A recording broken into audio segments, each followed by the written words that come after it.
Bom dia. Nós não vamos sentar, né, Dani? Não, não vamos sentar.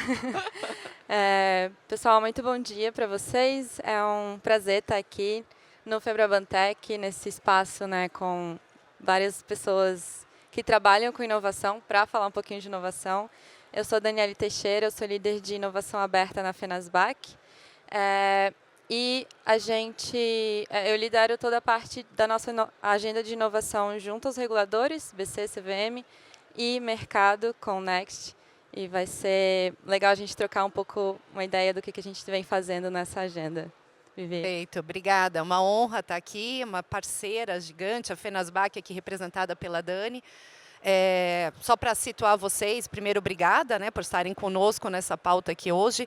A gente vai mostrar para vocês um pouquinho, né, por que sustentabilidade está conectado ao mandato do Banco Central, um pouco da evolução dessa temática. Rapidamente a gente vai passar só para vocês terem essa perspectiva, né, de desde quando o banco está atuando nisso, como é que isso se juntou e está contando com o apoio de inovação financeira e tecnológica. E aí vamos mergulhar, né, nesse laboratório de inovação financeira e tecnológica que tem várias iniciativas já nessa temática. E aí a gente amarra de quais são as entregas que a gente está vendo que podemos fazer juntos para a COP30, a Conferência das Nações Unidas, né, que acontece esse ano em Belém, para discutir mudanças climáticas. Aqui, falando um pouco, né, do pilar estratégico, né, do Banco Central. O Banco Central, qual é a missão? Para que ele existe? Né? Então, basicamente, o nosso foco é garantir o poder, né, a estabilidade do poder de compra da moeda, então que o nosso real possa continuar comprando e a gente não viva novamente aqueles períodos hiperinflacionários que já vivemos aqui, não é? E que o nosso sistema financeiro seja sólido, né, ele seja resiliente, que ele seja confiável. E aí vai dizer o seguinte, tá, por que vocês estão discutindo sustentabilidade no Banco Central? Porque isso não é um assunto do Ministério do Meio Ambiente. Né? Então, é uma pergunta válida, né? E é importante isso, tanto que tem um grupo mobilizado de mais de 130 bancos centrais. Cada país tem seu banco, não é? Nós somos mais de 130 mobilizados numa rede que se chama NGFS, só para discutir e alinhar, né, qual é o entendimento sobre essa temática.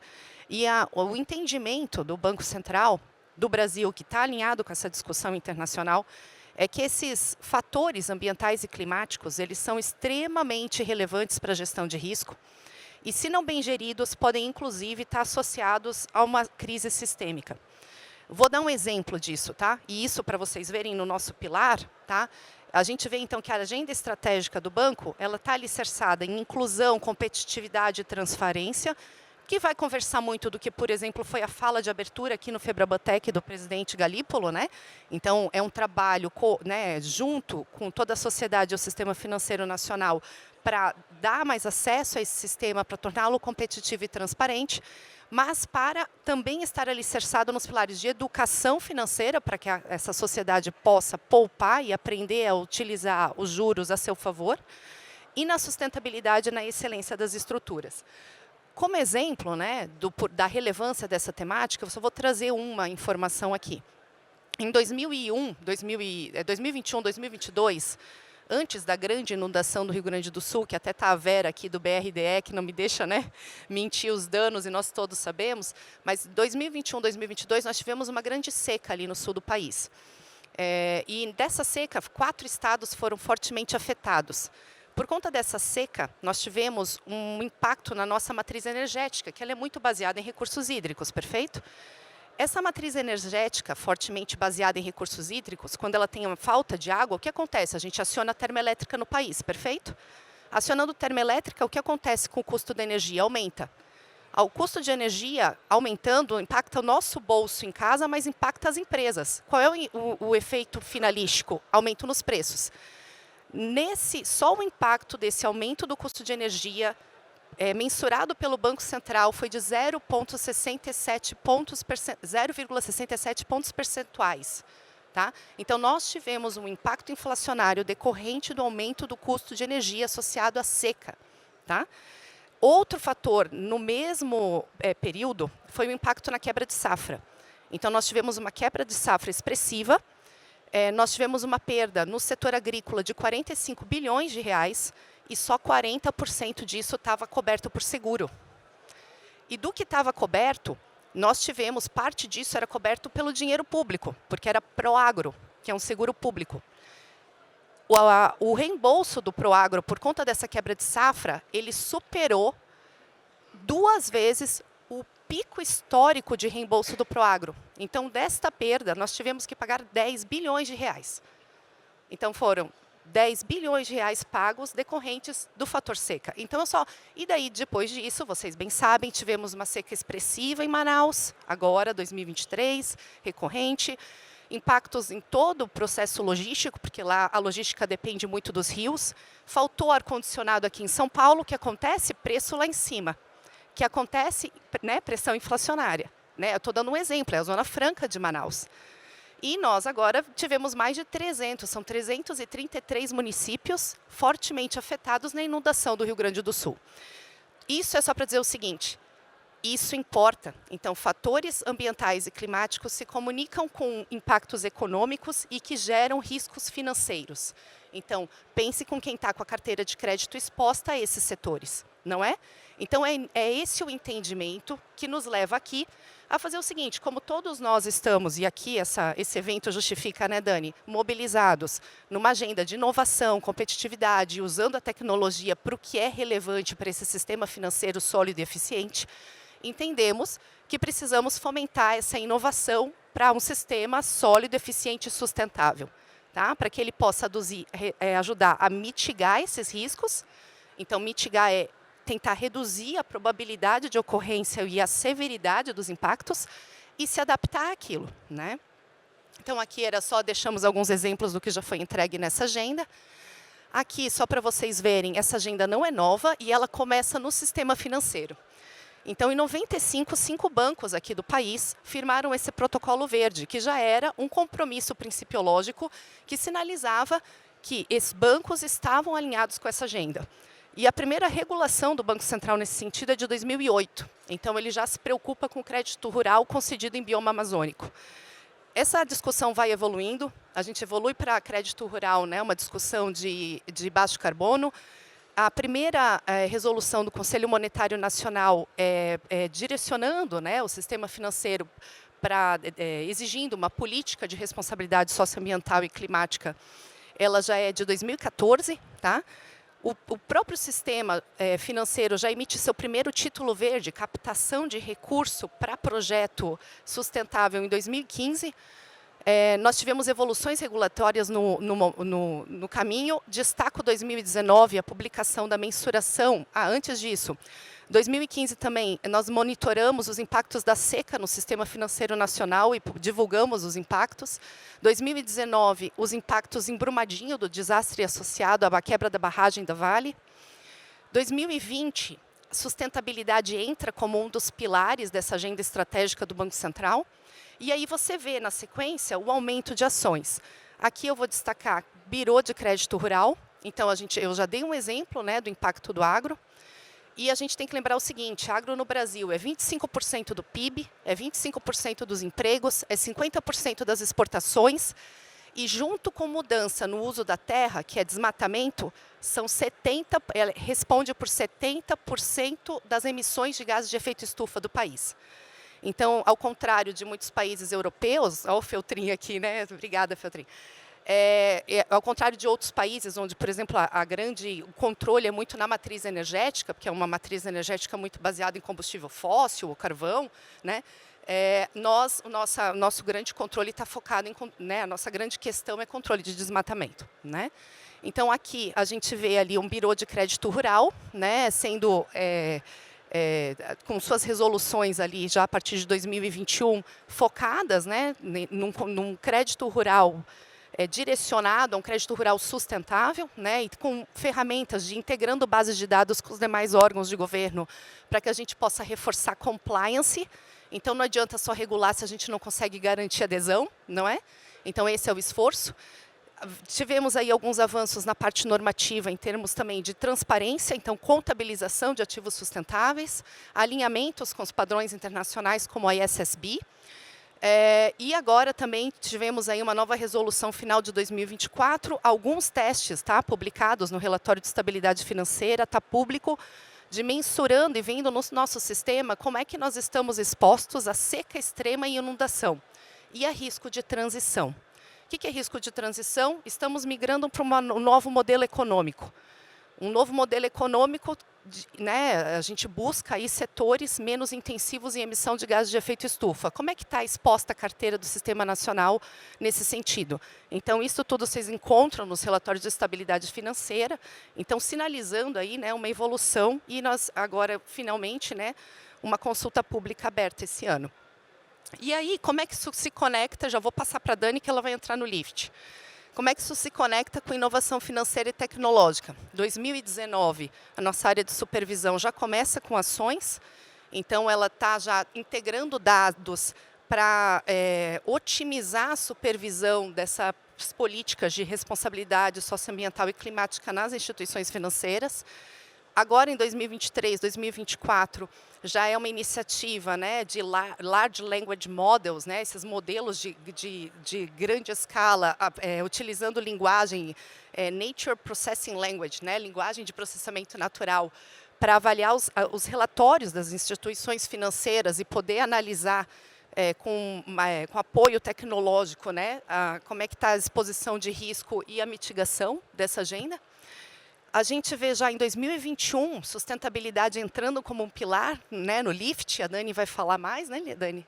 Exato. Então, assim, acho que pegando o gancho aqui, como que a gente traz, né, essa agenda que é importante, que é estratégica para o banco e para a economia, para também uma inovação aberta, trazendo os agentes de mercado para pensar junto, para construir o que a gente, as melhorias que a gente pode ver dentro do sistema financeiro nacional.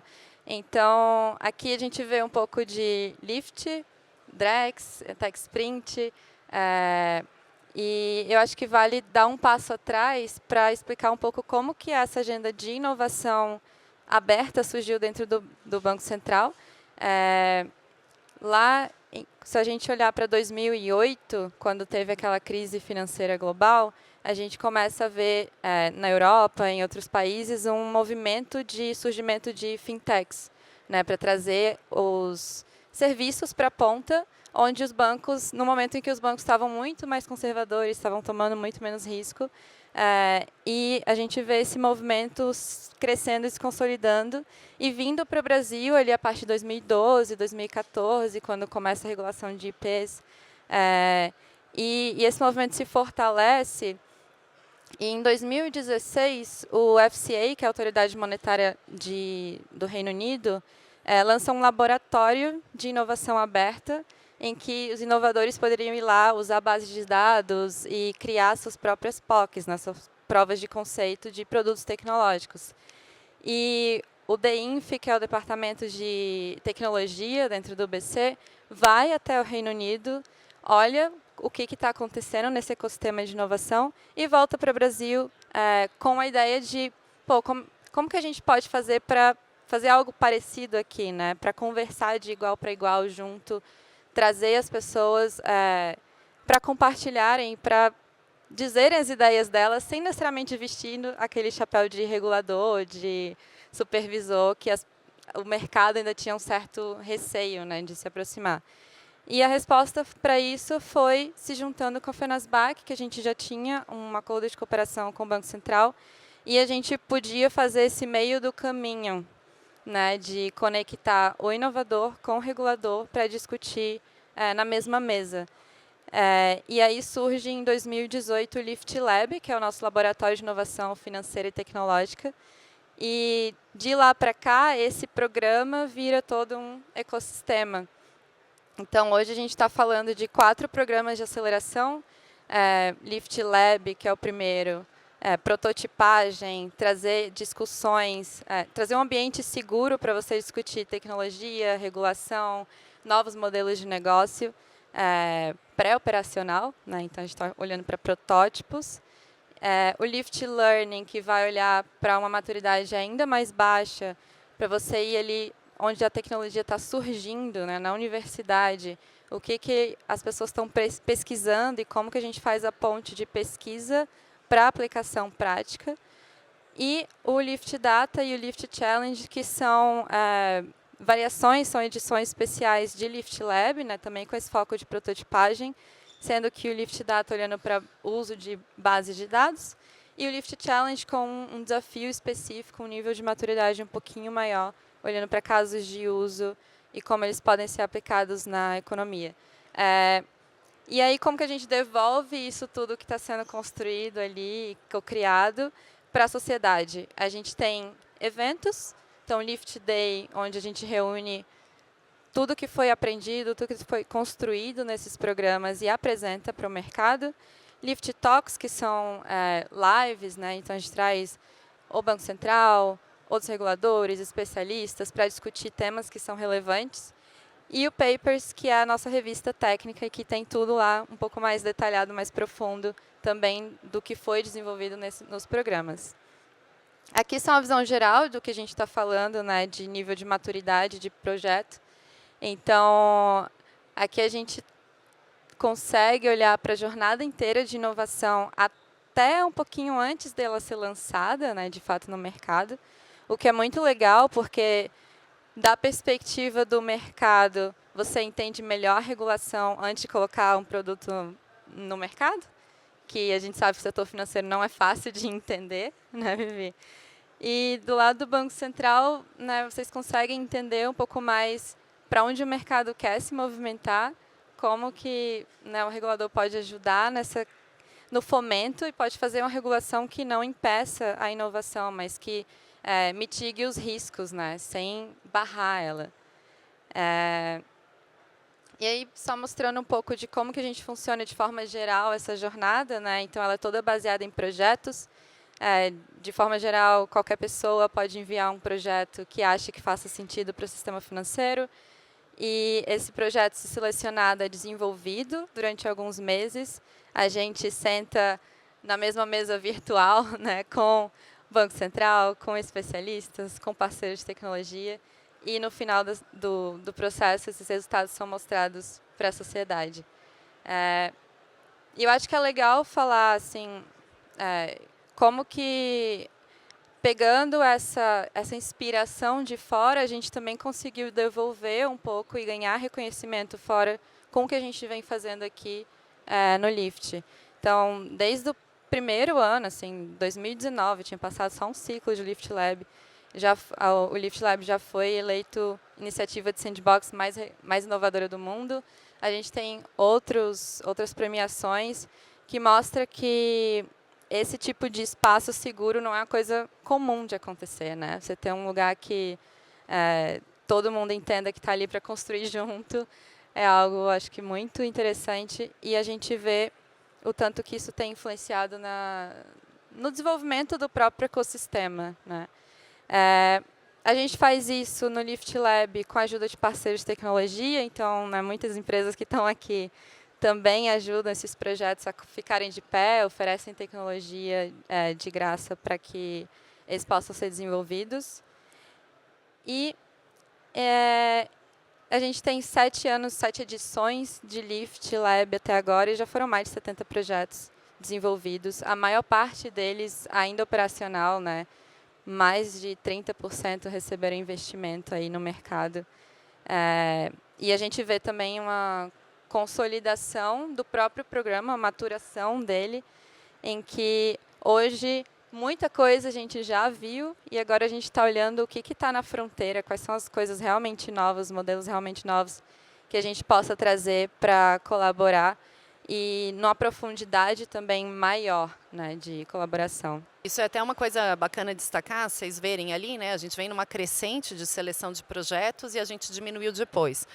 Mas se vocês forem verem o número de submissões ao Lift, ele é uma crescente. Então, a gente continua tendo muita adesão, então muito projeto submetido, mas agora uma escolha mais seletiva dos projetos que entram no programa, né? Exato. E aí, quando a gente expande para ecossistema, a gente está falando de mais de 100 projetos acelerados. Os outros programas são mais recentes, né? Mas cada um no seu espaço ali também, a gente tem tido uma boa adesão e muito resultado, muito impacto no setor financeiro. Aqui é um comparativo, então acho que é legal mostrar o que a Vivi falou. As inscrições, né, elas têm seus momentos, então normal, depende do ano, tem mais, tem menos inovador, mais gente abrindo coisas. Mas a parte de sustentabilidade, né, que entra na agenda BC Hash em 2020, então é uma formalização para o mercado de que o Banco Central estava olhando para isso e começa a surgir, ou a demanda começa a se mostrar, né? Então, os projetos, as startups que estão olhando para essa área começam a vir para a Lift, e isso tem só crescido. Então, a representatividade de sustentabilidade dentro dos projetos inscritos e selecionados tem crescido cada vez mais. E aqui a gente vê um pouco disso. Então, eu separei quais são os principais temas que foram vistos a cada ano de Lift. E, se vocês repararem, a gente está falando de muita coisa que foi dita aqui nos outros painéis e que tem sido muito falada no mercado nos últimos anos. Então, a gente está falando de pagamento instantâneo, de Pix, ou que era, né, o que se tornou um Pix, desde 2018. A gente olha para Open Finance também desde 2019, assim, com muito foco.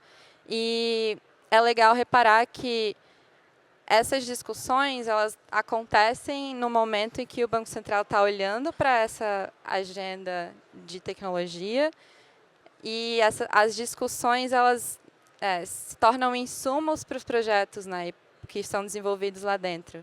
Então, muito do Open Finance, de como ele foi estruturado, foi discutido em Lift, em projetos de Lift. Muito do Pix também, a agenda evolutiva do Pix, tem muita coisa ali que era projeto. Por exemplo, teve 2 anos atrás, eu acho que era de NFC, Pix por NFC, e agora isso é uma funcionalidade. Então, a gente vê essa discussão sendo muito fomentada, é muito interessante. E de 2 anos para cá, a gente vê uma representatividade muito grande da agenda de sustentabilidade dentro do Lift. Ano passado mesmo, a gente teve 2 projetos, né, de 5 acelerados que tinham essa pauta, tocavam no tema. E aí, aqui, só para vocês terem uma ideia do que a gente está falando de impacto, eu posso ser uma pessoa física que tem uma ideia, levo para o Lift, esse projeto pode ser acelerado, eu posso eventualmente transformar isso numa startup, numa fintech. Ou eu posso ser a Caixa, o Banco do Brasil, o Sicoob, e tenho também um projeto que está ali naquele nível de prototipação e que eu também vejo o valor de trazer para a Lift para conversar com o regulador e com os parceiros. Então, acho que eu acredito muito que esse trabalho de 7, 8 anos mudou completamente a cultura de inovação e o ecossistema de inovação financeira no Brasil, de verdade. E aqui a gente tem alguns números também para provar. Quem quiser acessar esse QR Code, a gente tem um dashboard que mostra um pouco dessa evolução de Lift. E aí, o que acontece a partir do ano passado, né, eu vou voltar para a Vivi, a gente teve a oportunidade de apoiar o Banco Central na agenda do G20. Então, ano passado teve o Tech Sprint, né, que a Vivi pode explicar melhor.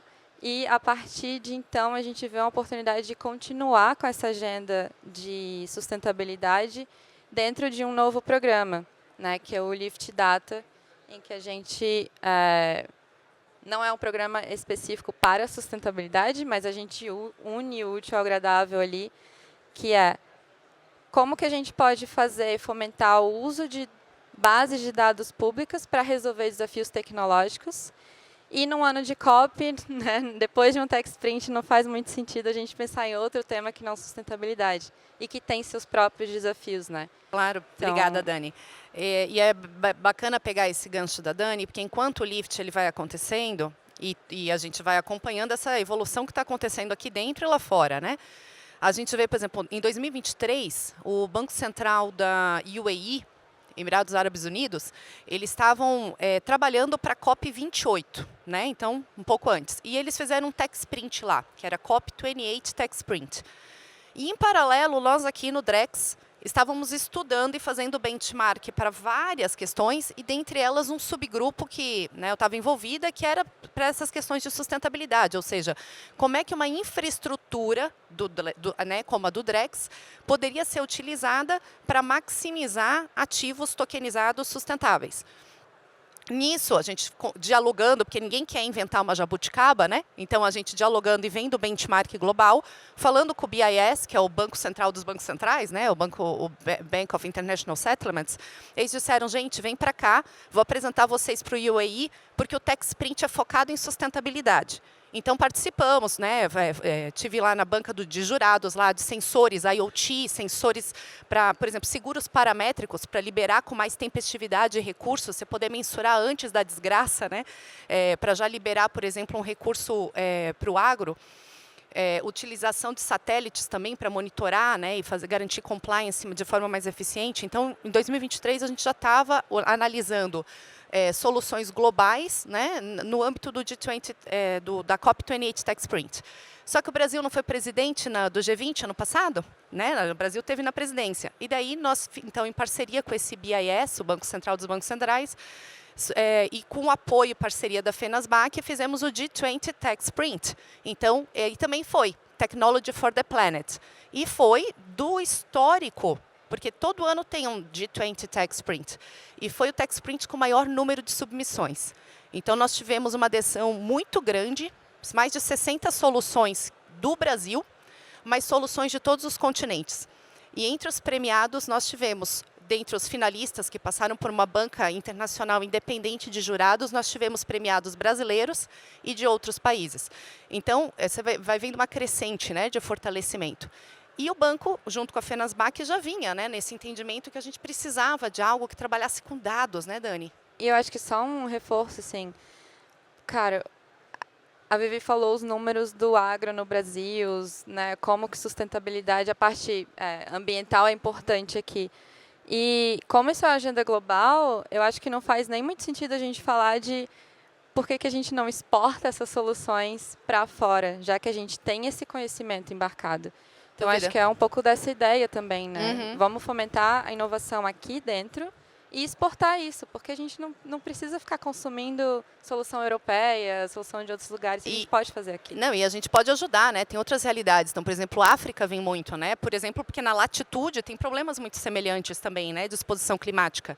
Então, né? Ou seja, tem novos mercados, né? Que podem aparecer. E aí, o Lift Data, daí, desculpa, só para eu, antes de detalhar essas frentes do Data, só também no Drex, só para dividir com vocês, né, informação que vocês podem achar mais na internet também, tem 2 projetos bem bacanas nessa fase 2. Um CBIL tokenizado, que é um título, né, sustentável relacionado ao setor energético brasileiro, né? E um CRA verde, CPR verde tokenizado, estou vendo a TecBan aqui também, né, que está junto aí nesse projeto, e é muito bacana isso também. Então, você vê quantas frentes em paralelo vão acontecendo que estão linkando inovação financeira, tecnológica para a sustentabilidade. No Data, nesse Lift Data que a gente lançou focado na COP, né, Dani, nós tivemos 4 categorias. As 3 categorias primeiras ali, elas estão diretamente vinculadas aos objetivos da COP. Então, a gente fomentou soluções focadas em redução de emissões e transição para uma economia de baixo carbono, com menor redução de emissão de gases de efeito estufa. Na segunda, uma categoria focada em financiamento para adaptação, para resiliência, para justiça climática. Veja o que aconteceu no Rio Grande do Sul, né? Quantas pessoas afetadas, como é que você reage a esse novo contexto? E uma terceira frente de preservação de florestas e biodiversidade, e isso conversa muito com aquilo que eu comentei no começo, né? A gente tem aí oportunidades, né, que estão relacionadas ao tamanho aí dos nossos biomas, né, especial o bioma amazônico, mas não só, são todos, mas também um desafio, porque na parte de mitigação, a nossa principal variável de emissão para controle, né, de uma emissão alta é controle de desmatamento. Então, como é que a gente preserva essas florestas e torna isso economicamente viável, né? Porque a princípio, né, essas comunidades também precisam comer, a economia precisa girar, então por isso que se fala de bioeconomia e um modelo econômico mais consistente. Nesse sentido, né? E por fim, a gente então estimula uma categoria também focada em crédito rural, né? Porque como a gente comentou, é muito relevante aqui para o nosso contexto brasileiro. Nós recebemos 115... Dani, pode ir. Assim, a gente teve uma demanda surpreendente, né, em 115 projetos interessados, então pessoas que tinham alguma proposta para fazer. 65 delas conseguiram fazer até o final uma proposta de verdade. E a gente tem um número que é meio assustador de acelerar, né, hoje em dia, que são 20 projetos selecionados dentro dessas 3 categorias e transversal. São 5 projetos em cada uma delas, então a gente tem aqui alguns nomes: City Catalyst, Geo3, Plataforma PID, Radar SG Climático, 013, Auxilia, S-Green, Portal Refloresta, Transforming Data into Capital, Triangulating Data Assets, AgroID, BBLL, enfim, tem bastante projetos, cada um olhando para uma frente. Esses são projetos também brasileiros e internacionais, com uma representatividade muito interessante do Brasil, acho que 15 dos 20 são brasileiros. E a ideia é que a gente acelere eles agora até o final de julho, e a gente vai apresentar também os resultados. Isso vai passar por uma banca também, né, os finalistas, para a gente entender quais são os projetos de mais destaque, e esses projetos de mais destaque vão ser apresentados ali no 3F, que é um evento da Fenasbac, em parceria com o Banco Central, que a gente vai fazer em Brasília em outubro. Dia 7 e 8 de outubro, na sede do Banco Central em Brasília, é a 3ª edição do 3F já, né? Então, a gente daí vai conseguir dialogar, né, estar mais perto desses projetos. E lembrando que eles também devem aparecer no Lift Day. Então, sempre assim, a gente teve um Lift Day esse ano, está disponível na internet, quem quiser ver no YouTube. A gente lá conversou com os projetos que tiveram em 2024 no Lift, e esses projetos devem estar no Lift Day do ano que vem, e assim vai. E daí eles são, né, os detalhes são publicados no Lift Paper, então é uma maneira de dar transparência. Tá? Então, que esse conhecimento possa ser utilizado também para outros, né, que queiram entender melhor a agenda, e a gente construindo com base, né, de uma forma evolutiva, né, uma escala, né, um projeto né, uma rodada vai contribuindo para outra. E então, agora, para a gente já fechar, que estouramos o nosso tempo, qual é essa caminhada para a COP? E só para dividir uma coisa que eu acho que é importante, tá? Essa COP 30, tá, ela é a 30ª COP. E o que a gente precisa lembrar é que a COP nasceu no Brasil. Na Eco 92, eu tinha 10 anos, a Dani não devia nem ter nascido. Eu já tinha sido a última primeira flor no festival de dança e já tinha sido um tamanduá bandeira, é verdade, em Blumenau, Santa Catarina, o povo já era consciente disso. Na Eco 92 foi que se criou a Convenção Quadro das Nações Unidas e que estabeleceu que em 95 aconteceria a primeira COP na Alemanha. Gente, isso é muito marcante para o mundo. Foi também na Eco 92 que nasceu o braço financeiro do Programa Ambiental das Nações Unidas. E por isso tem uma expectativa muito grande. Essa COP, ela vem depois de Azerbaijão, depois de Emirados Árabes, é uma COP verde mesmo. Assim, em que sentido? É uma COP que vem num local que tem Amazônia. É uma COP que vem de onde foi criada a COP. Então, assim, tem uma responsabilidade muito grande. E é isso que a gente queria deixar aqui, né? Para nós, o nosso entendimento aqui, né, e de vocês, né, nesse ambiente, é que a nossa deixa é, inovação tecnológica para a sustentabilidade. A gente pode fazer algo, né, e isso pode ser escalável, e esse é o caminho, né?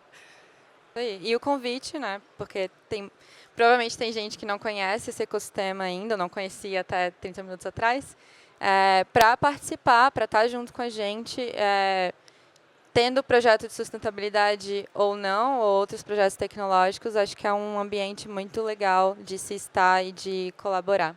Então, obrigada. Obrigada, pessoal.